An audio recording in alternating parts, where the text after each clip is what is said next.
Pada Kepala Divisi Keimigrasian Aceh, hormat, gerak. Gerak.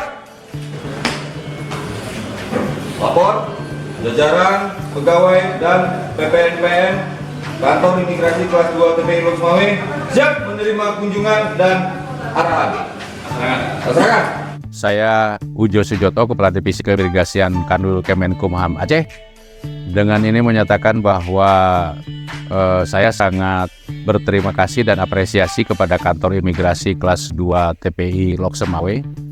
Saya melihat dari dekat pelaksanaan dari tugas dan fungsi keimigrasian, baik dari pelayanan WNI, pelayanan WNA, maupun tugas Intel Dakim dan Tikim, semua berjalan dengan baik, sesuai dengan rencana dan pelaksanaan kegiatan yang telah ditetapkan, dan juga terkait sarpras, sarana dan prasarana kantor, baik di ruang pelayanan WNI dan WNA maupun layanan internal di ketatausahaan, ini sangat representatif, bersih, nyaman bagi pemohon maupun petugas atau pegawai, sehingga saya sangat berterima kasih atas penataan ruangan ini.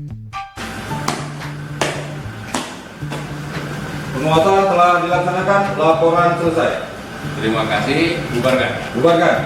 Saya berharap pada tahun depan Kantor Imigrasi Kelas 2 TPI Lok Semawe dapat menjadi kandidat sebagai kantor imigrasi yang berpredikat PPK. Demikian, terima kasih. Saya akhiri berita saya. Assalamualaikum warahmatullahi wabarakatuh.